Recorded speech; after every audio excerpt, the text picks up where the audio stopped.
To the Clickford Zone post NAB Show wrap up. I'm Stephen Clickford, and today I'm here to show you what had happened in the last week. I just came back home just a couple of days ago, and I'm more nasally than I was in Vegas because I got my seasonal allergies, and I guess it's a sign of welcome back home to New Hampshire. In this 30 or so minutes, I thought I'd walk you through some of the video that I shot, about an hour's worth of video, I believe, from the NAB show, and a lot of it was from the Facebook live events. They were all impromptus, quite honestly. I had posted updates on the Facebook page that I'd be live at a certain time, and often I was tied up with it being at the trade show floor or something along those lines. But anyhow, the first about 10-15 minutes is interviews of various vendors. There's another one that 10 minutes, and I'll show you from a technician from Vinten, the people behind the pedestals for the TV cameras, and I'll show you some of those clips, and then we have a couple other interviews that are worth noting. So without further ado, here is the more polished version of the Facebook Live that I did early last week.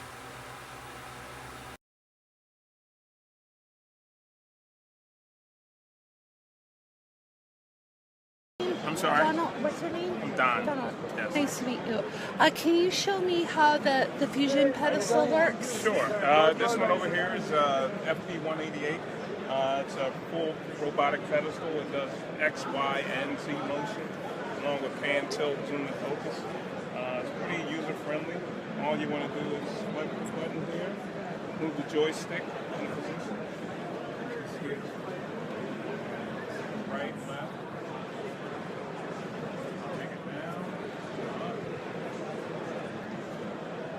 See if it, oh, there we go. And the pan, right, left. That's awesome. So how tall does this go? That goes probably about 6 feet up in the air.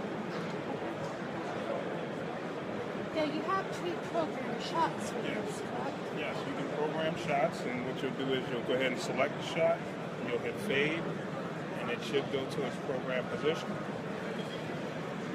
There's two ways to run a position. There's a fade and then there's a cut. Fade will go in a specific time, cut will go as fast as it can. So if you're in a bigger studio, you could do a cut because it can move around and not worry about harming people. As long as no one's in that direction. Now, Yes. has there been any injuries by any chances by robotic? No. So people have their comments is when you're in a modern television studio, like a big market or cable network, that these things can move at any time. Well, the warnings are always there for the studios. They know that they can move at any time, but they move very slow. So, you know, they probably only get up to about 6 miles an hour max. So, you know, you would have plenty of time. The only issue that might happen is if somebody was next to it and they did a pan Oh, yes, the bot, like that. right. So And the prompters would be the more projectiles. Yes. Now, the fusion can go manual. Can you demonstrate how that works? We would have to walk over to one of these. Okay. So.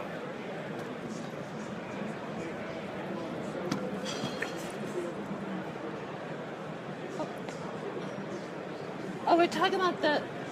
Oh, sorry about that. I think he misunderstood me. We're talking about this pedestal. Oh. Yeah, I'm sorry. I think it's a misunderstanding. That's okay. Apologize about that. Yes, this can go into manual. Right now, I can't take it out of manual, but what we would do is we would come over here and this switch would get selected to manual. You would drop this down. There's a cable release over here. You swing your camera around over here. There's a cable release, and the cable will release, and then the buoyancy will take over. So as long as it's gassed to the proper limits, this is where we get gassed at.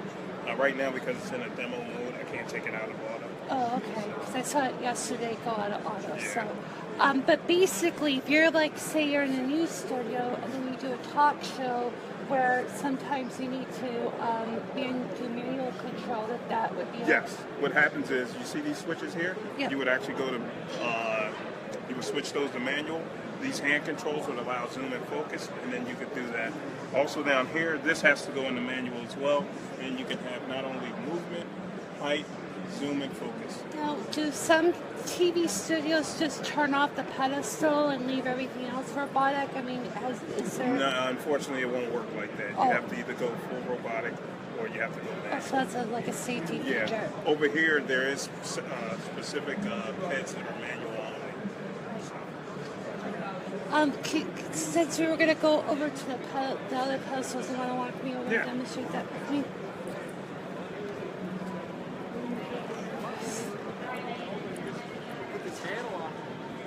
Auto cue. Check that out. Now this is a Quattro. This one is actually, if you ever watch ESPN, you'll see this one's the one that they kind of use in the studios. Yeah. Now, why do they do that? Because that show is you could use robots. I've always wondered why do those cable networks not have robots, but local stations do. I can't speak for why they do it. There's probably because of the limitations of with the talent, it's constantly moving, things like that. So if you look when they do a zoom out shot, you see that there's typically 3 or 4 of these on there, so they can move these around much easier. So you can see this one is very light, and you can move it left and right. You got your buoyancy, and you can pretty much move this wherever you want. Now, this goes up to how tall? This one will probably go up to about 6.5 feet as well. So is that standard for pedestals? Yes. But most of the time they don't go full size. Well, depending on the studio, because now a lot of stations you see them standing on a stage. So you need the ped to go even higher, and then you need that tilt down. Right, because that's how you make the studio adding 10 pounds. Yes. That's a little dirty little trick. What happens is nowadays they do a lot of full body shots. So you see the talent with particular shoes on that are being advertised, different clothing. There was a time where a talent would just have on a shirt, jacket, and tie from the waist up. Right. Yeah, that's lovely HE. Let's put glass all over the studio. Absolutely. Yeah, because I've seen these pedestals at the Today Show, but normally when I walk by there in 30 Rock, it's normally down low. Yes, because they'll do more of a floor shot. Every studio has a little bit of uniqueness to them. I can't speak truly, but some things it's price points.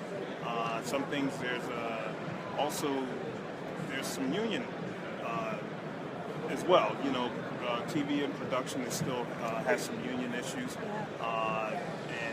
and there might be a certain amount of robotics that they allow versus the actual guys that control the station. So. Yeah, or sometimes they may had robotics and had to go to manual or do some hybrid. Yeah. But there's always, I'm sure cost is probably the biggest issue that comes along. Yeah, how much is that Fusion over there? For one of them, I bet you it's $100,000. You're probably being about 120,000 price point. And how much is this pedestal? This one you're probably in about 80,000 price point. And how much is that one over there? That is a manual ped as well with a smaller robotic head. So that one you probably can go around 60 or 70,000. Okay. And what about this guy? This guy would look like a prosumer, but I bet you the price point would be a little expensive. Yeah, these are all commercial applications. I think there's another side over there that has more of a professional photographer type of setup. But yes, it works like a regular pedestal because you could bring it down. Yes. So how much would this be for like a small market, mid-market station? They're all pretty expensive. Yeah, unfortunately, I'm the service engineer. So. Oh, I see. Oh, yeah. That's good. Yeah, what happens is once the sales guys sell these items, then it's my position to go in, put them in. Yes, because you need computers to run all of robotics. Right. So there's a computer and software and a controller. So you not only would you have to buy the robotic ped, you would have to purchase the computer and the controller as well. So. Right, and how much is there a lot of care and feeding for the pedestal, or are they just pretty much better to take care of without having... What we say is you want to treat it like your car. You want to clean it every now and then. You want to make sure it's, working properly. You want to put care and maintenance into it. What we do is we suggest to the places that have these items is go through a 90-day checkup, so to speak, and constantly monitor what's going on. Now, I have been to some studios where they don't touch it, and you go in there and you'll see an inch of dust on them. All right. Well, thank you very much for the interview, and I appreciate all this. Oh, you're welcome. Thank you. All right. All right. Yeah.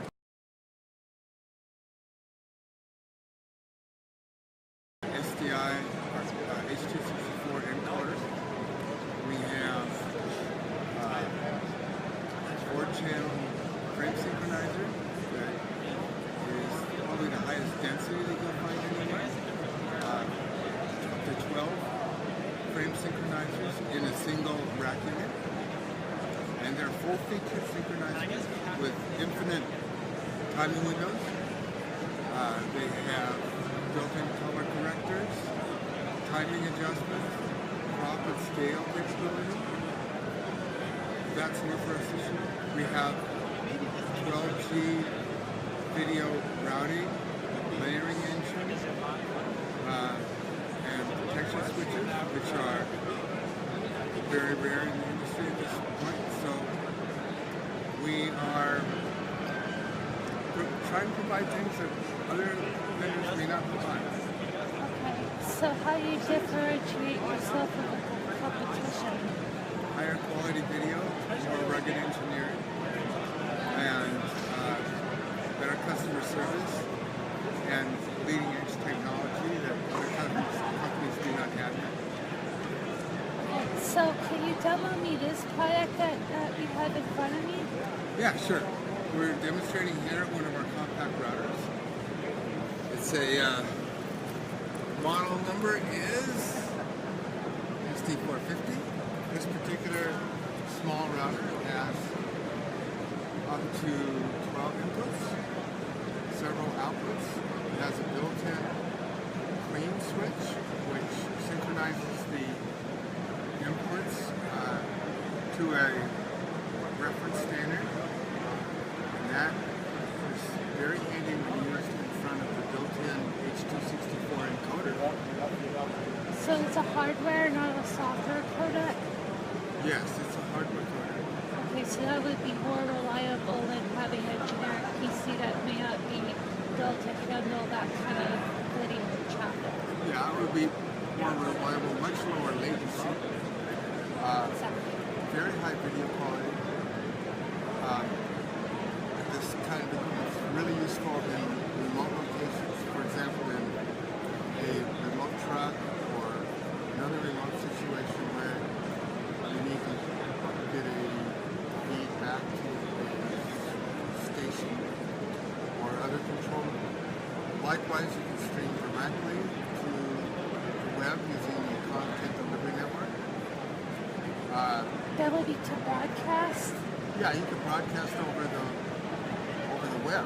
For example, you want to have a YouTube or a Facebook presence or your own website, you would engage a content delivery network to stream. It has RTMP built in. Anything else? Can you demo me this router in front of me? Yeah, so this is a control panel for this router. Okay, so all it is just controlling the source. Yeah, this is optional. This router has built-in control here, and you can control it from any IP controller, which could be an iPad, PC, a proprietary hard panel with individual buttons, or anything else you could do. So basically, this is just like a remote control, just plug over the Ethernet. Yes. Okay, that's cool. So is this where you plug on the source side, or is that another Ethernet? Yeah, this is the real thing right here. Okay, but it's so small, it's unbelievable. That's why I was just asking. Well, that's what everybody asks me. Really? How did you get all that electronics and all the connections into that tiny package? Well, the connections are in the back. You can look at those. turn this around And for the camera. how many can you put in? Well, you can have up to 12 inputs. Okay. And the yellow cable here is the streaming. It's going to the internet, and then we're decoding it elsewhere. Great. Well, thank you so much for taking your time to explain what you have to offer. Of course. Thank you, Mary. Of course, enjoy the show. Thank you. All right. Bye-bye. All right. Let's go check another vendor if we have time. I think I was going to try to do this for 5 minutes, but it kind of got a little bit later. Let's see. Like I said, a lot of this was ready when I went in there earlier. Oh, here's some stuff.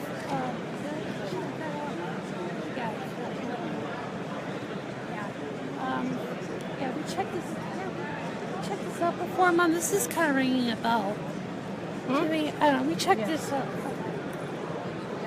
Did you want to go in the 4K thing?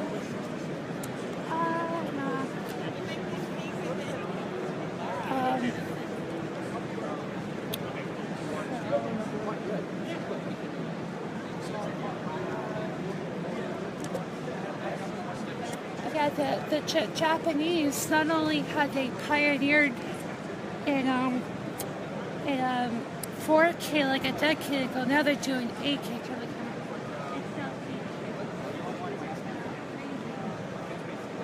I don't think 4K.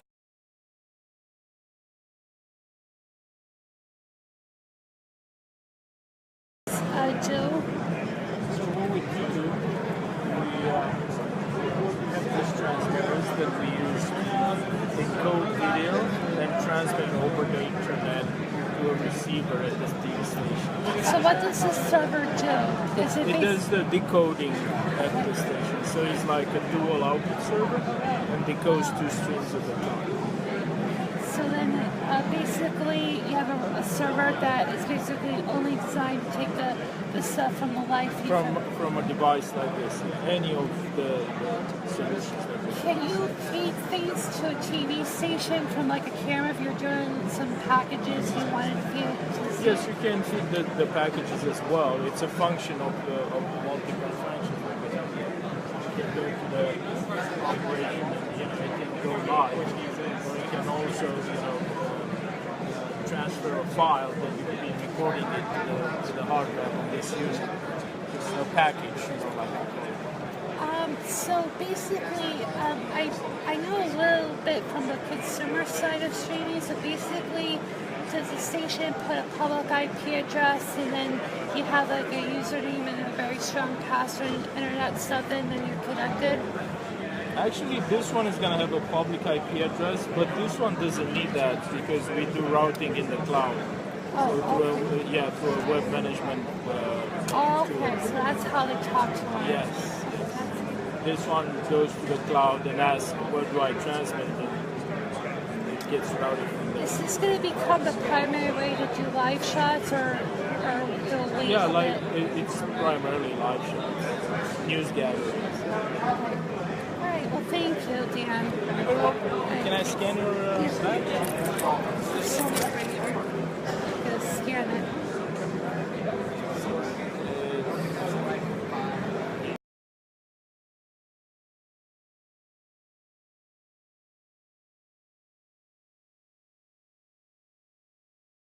Yeah, that was a lot of fun, I'll tell you. It's like being a kid in a candy store and you get the sugar high and you're up these crazy hours. When I was coming from Manchester to Vegas on Friday the 21st, I was up for probably 40 straight hours, and while I did get some sleep in between, the days were very long. I'd be up at about 4:30 in the morning local time and then be in bed around 9. So those were like, if you convert that to Easter time, it's about 7 a.m. to midnight almost, and those were very long days, but I learned a lot from about how the conference functions. So going forward, I might have to just do the weekend stuff for the seminars, and then do the trade show for the entire week, and then maybe go home on Friday or Thursday kind of a thing, do a whole week. There's a reason why I went the way I did, and that will be in its own video. But I digress. Our next guest who entered into the Clickford zone might be a familiar face to you people in the Boston, New Hampshire TV market. You might recognize his face, name. His name's Chris Jarzynka. He was also went by the alias of Chris Thomas in his early days in TV. He's been at WMUR-TV on and off for the last, I'd say, 20-something years. He has led the station full-time. He has been a freelancer when the station needs a relief meteorologist. Haley LaPointe, I believe, has successfully had her babies a couple weeks ago, I believe in mid-April. She was having trouble having children. She had documented that for the station, so they were going to go call Chris Jarzynka to fill in for her, but the problem was he was en route to Vegas with VizRT and help prepare, because a lot of these vendors in the trade shows are preparing in advance before, so he wasn't able to fill in. So like I said, he was a freelancer, and he, I just mentioned VizRT, and that's where he works full time. It is a, I don't know the statistics, but they're in a lot of the U.S. American broadcasters as well as the rest of the world. VizRT does the graphics for the banners, lower thirds, that's called character generation. The over the shoulders, which are basically still stores. You think they're character generators, but it's a long story we're not worth getting into. They're also a CGI vendor, so that means you can make your own CGI stuff, including graphics packages, virtual reality, virtual sets, and all that. VizRT is very is all a rage in domestically. And so I popped the question of, what is with all the rage? There's got to be a catch here. And so for about 10 minutes, I kind of probed Chris Jarzynka and let him have the floor, because I knew he was a fanboy.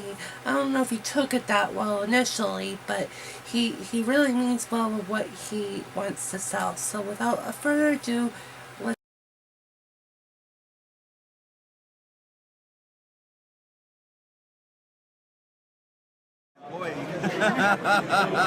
yeah, VizRT is a cool company to work for.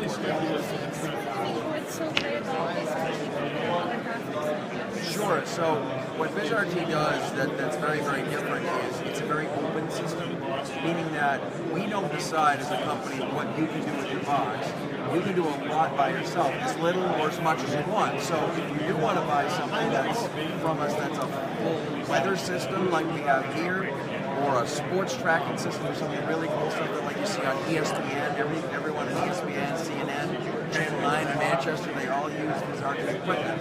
But what's cool is if you know what you're doing with equipment and you're willing to kind of dig in a little bit, there's a lot more you can do. So you can really use your talents and you're not really limited by your projections.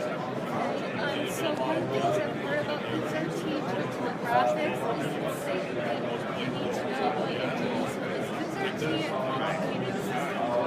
So is VizRT especially so the big thing about small market stations is we actually don't have a lot of people that know our Viz Artist program, which is kind of the central program that we use.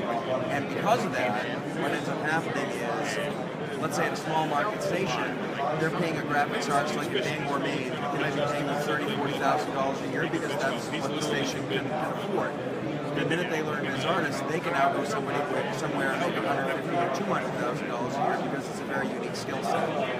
It's very, what's interesting about Viz Artist, and your question is a good one. Viz Artist is a combination of left brain and right brain.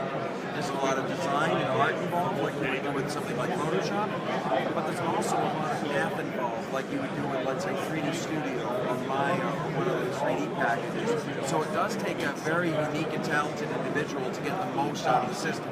I'm pretty good on the math side. I'm not so great on the design side, so my stuff looks okay.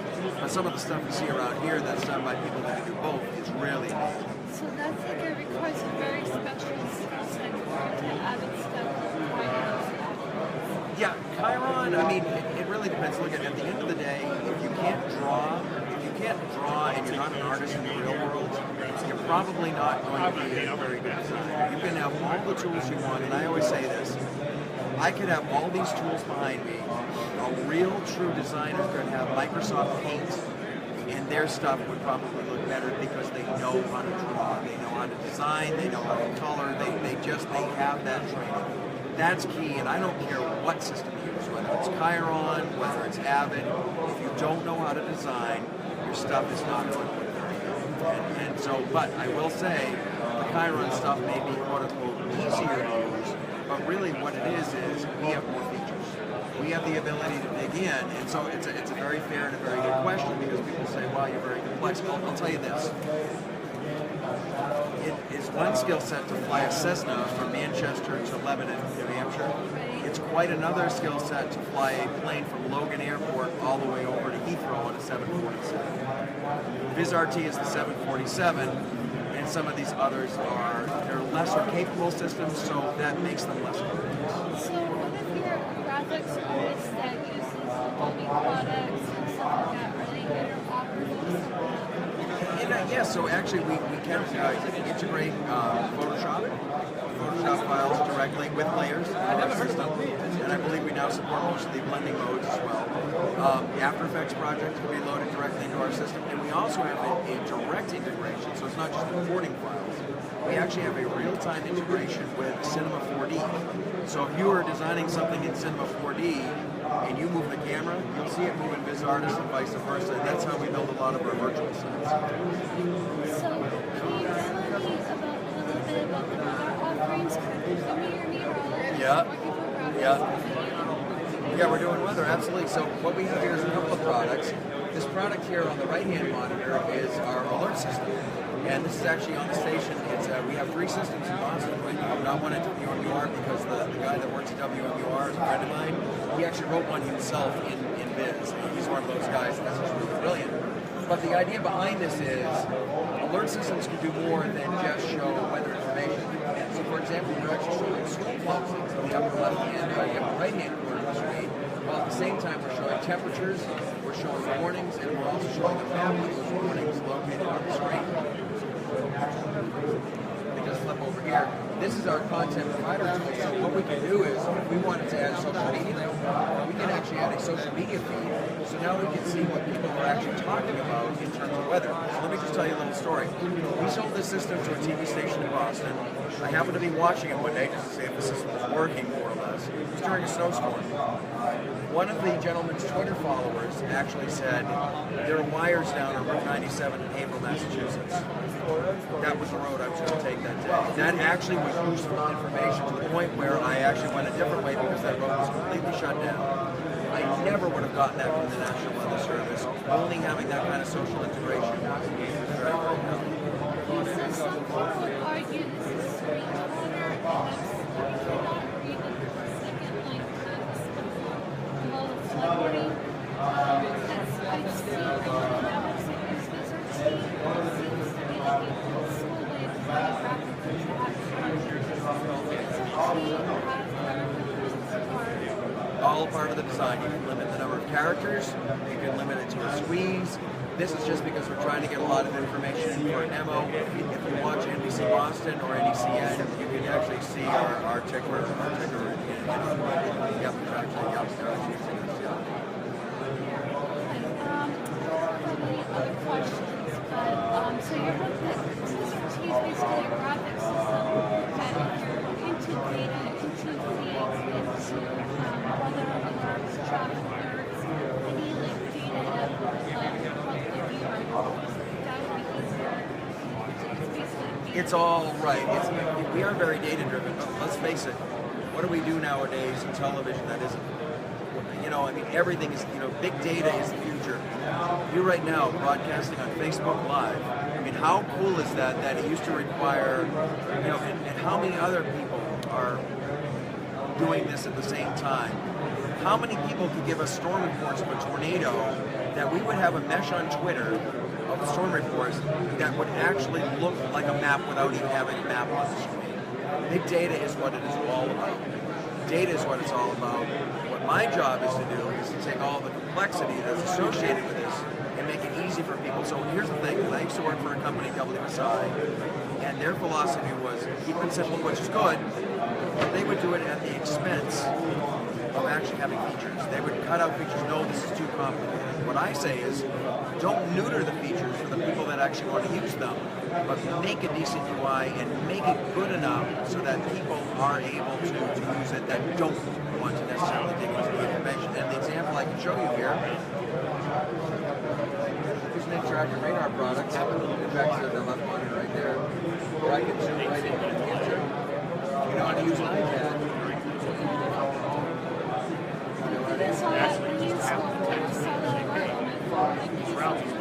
Exactly. So what's cool is that we can. Plus, we actually have a global forecast. So that's actually real radar data. This is actually a 10-day forecast using the European model. This is something that no other weather system can do. This is at the full resolution of the models. We're actually at a 10-kilometer range.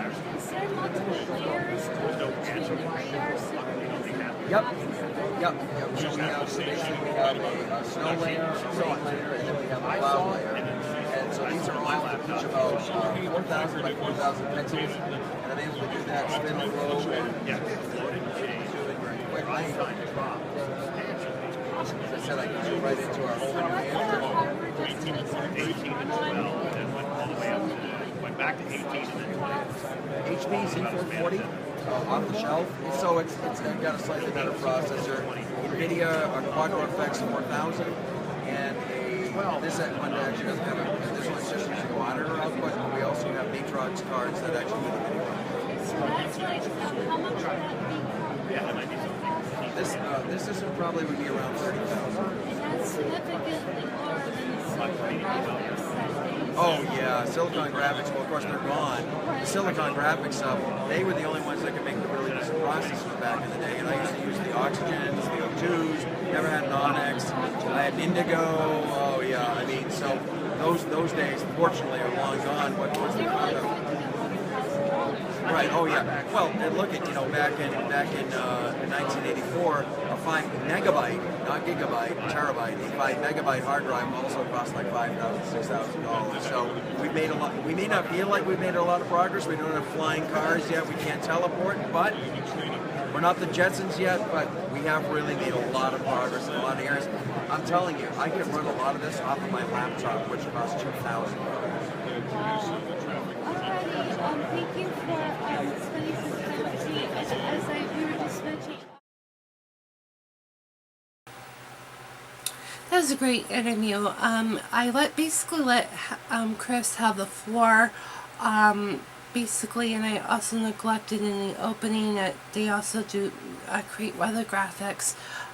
You could see the dynamics of what VizRT, CNN, ESPN, the Fox networks, News Channel, Business Network, and sports networks, and Bloomberg and all that.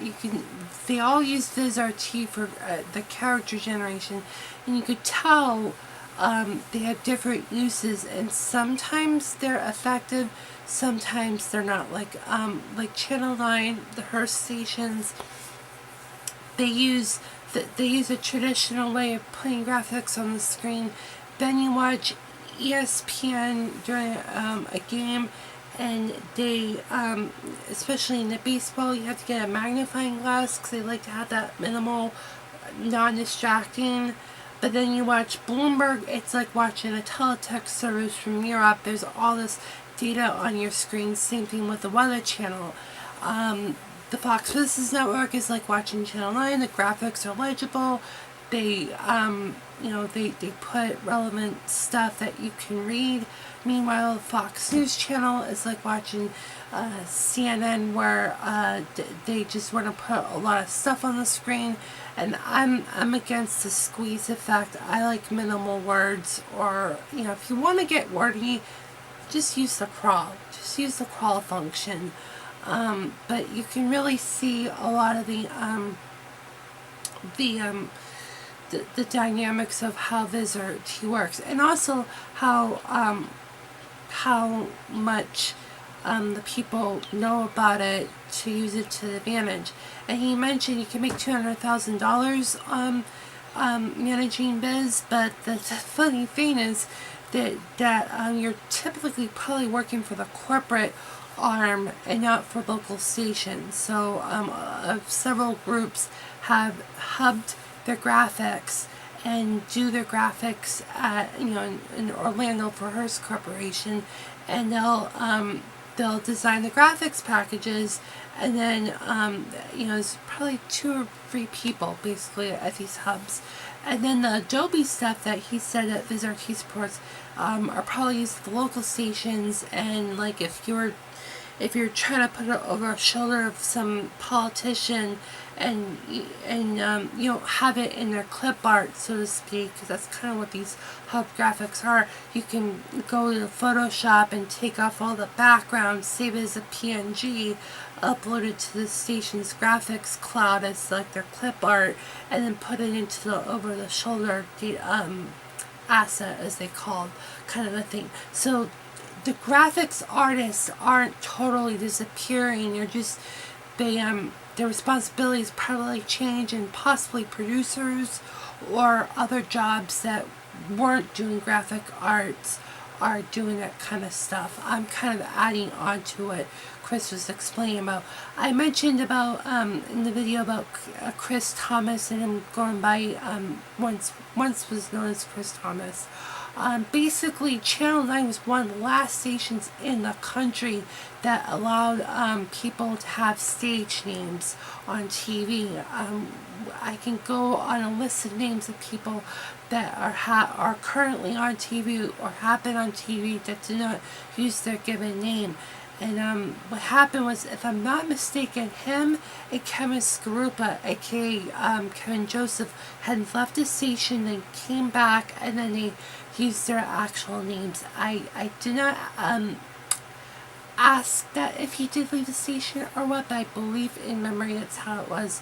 Even Channel 9's Rick Gordon, who was the once chief meteorologist, had a pseudonym, and I don't remember that it wasn't rolling at the time when we were interviewing. And what was interesting was we saw him. We went into the VizRT booth, and me and my mother were like, we were about to do a live interview with him, and some of the vendors weren't as receptive of doing Facebook Live interviews, and so he went to his handler from Viz and then got the permission. And then my mother and we both chimed in saying we were both from New Hampshire, and he grew and all that, and that's when we started doing the interview. So that's a little bit of the backstory behind Chris. Now let's go to another talent who is kind of like my role model, my influence of the personality and persona to the programming of a couple of the. So I had a couple of social media portals before the Zone. So that woman is Luria Petrucci, and she was actually one of the first video podcasters, going back to 2005 when the first video iPod was released by Apple. And basically that was a very very new space at the time, and she and her partner at the time had experimented this and not in the technology that we have today, mind you. And so she basically pioneered that, which led to YouTube and other streaming content, from Geek Speed to Geeks Live to Geeks Life. she's now doing her entire career right now is talking about live streaming, helping people get into live streaming, how to differentiate yourself from the competition, and how this is not a cult or a new fad kind of a thing, which you could kind of argue spending your entire entire YouTube channel and content on just live. So basically, I asked questions and kind of got things demystified, and basically spent 6 minutes with Luria, which was kind of awesome. She's an awesome lady. The way you see in this video, it was the same you've probably seen every other video. She's a really genuine lady, and it was privileged I was able to get the chance to meet with her. Without further ado, here's Luria. So Luria Petrucci with Live Streaming Pros. Right, I lost track. So what do? Do you just talk about live streaming now? So I teach entrepreneurs and businesses how to live stream more professionally, how to make themselves stand out from the crowd. Okay. So how do you differentiate your content? Because some might think you're just evangelizing the latest and greatest trend. How would you guys look at it? I actually don't evangelize the latest and greatest trend. I only focus on what will help you be more professional. So there's a trend of doing video or live streaming using services that are browser based. I do not suggest doing that. I don't talk about those. So I don't talk about the latest trends necessarily. I talk about what will work and what will make it work for you. Okay, so have you been in broadcasting before? I mean, what makes you have that experience? So I've been doing, like I said, live video and video since 2005, and I've done it for myself, in studio, mobile broadcasting. I've also worked with companies like Panasonic and Samsung and AT&T and lots more to do their broadcasts as well. So I have experience on all the different levels.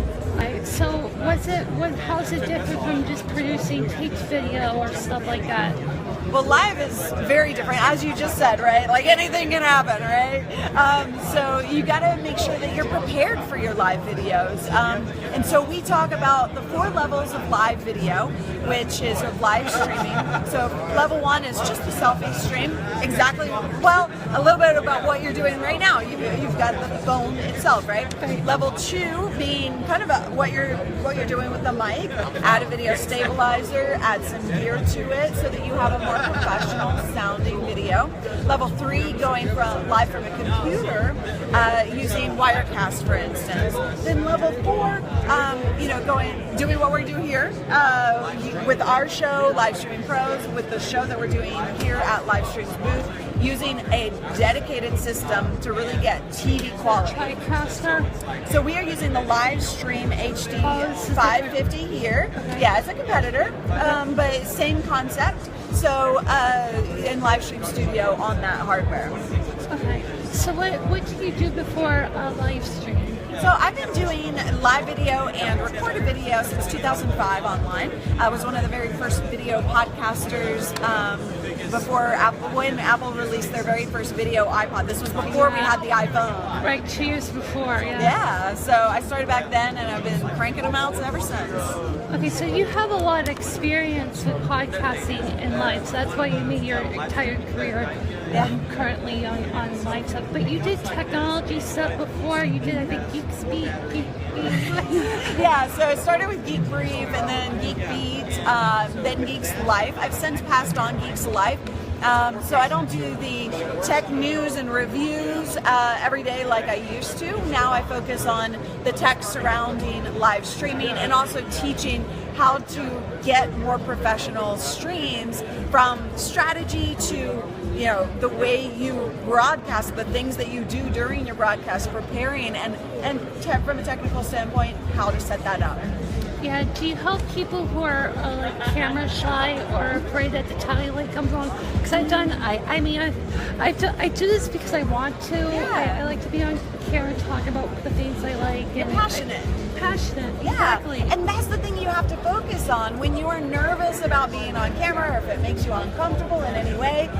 The first time that I ever did a video, I cried calling my mom. I was like, oh my gosh. And you were just being on tape. You weren't like live Exactly. Okay. But you know, I've dealt with so many of our clients who've been nervous about that process.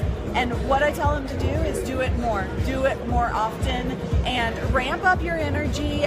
You know, focus on preparation beforehand. That way, you know what you're talking about. You are ready to do it regardless of what happens with live or what's going through your brain. There's a lot that happens in your brain when you're live. I need rundowns, because I don't have the rundowns, I'm gonna like melt down. Yeah, totally, right? So preparation is key. Doing it often and consistently is absolutely vital. You really feel that it's worth your career right now to talk about live streaming, basically.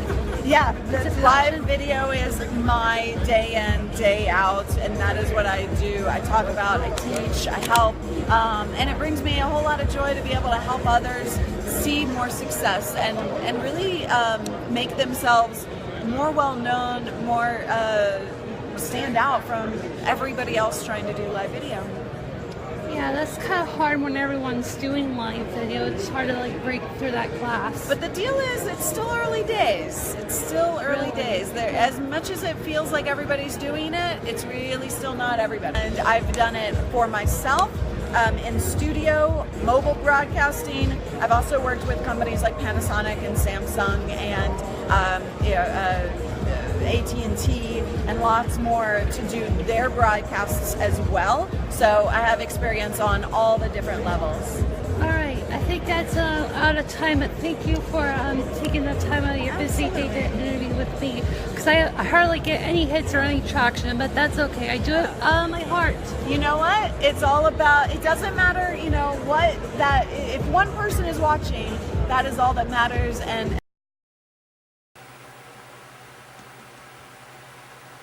that was Luria Petrucci, ladies and gentlemen. And like I said, she's a really awesome lady. And it was funny was about getting her on Facebook Live. Like I discussed with other people, we kind of asked people that if they wanted to be live. Luria was like, what? You have to ask? Just, you know, she was kind of like the shoot first, ask later kind of a thing. And she, you know, it's just interesting because she's farther west than where I am, and you know, there's different social norms. You know, we come from a culture of ask first before you want to go live kind of a thing. She's just she had a totally different attitude that didn't get caught on the live feed, and unfortunately the last few seconds got cut off too. I think about a minute of video was cut off in the feed. I'm going to try to see if I can get it downloaded again from the Facebook page to just run that like 1 minute cut. But basically near the end she was basically stating that if it's just one person watching, that's like more than nothing, and if you're loyal to your fans, then they'll be loyal to you, kind of a thing, which basically should be the default standard anyways when you're doing these live things, because I see this in broadcasting where a lot of these professionals are not loyal to their viewers, but we're loyal to them kind of a thing. And I think loyalty is more important than ever before, and I think social media can be possible when you follow her advice, which was just awesome, because it was just in that 6 minutes alone, or less than that, it was just all you need to know. So that is basically it about the people I ran into at the NAB show. In future episodes, I'll talk more about the technological stuff.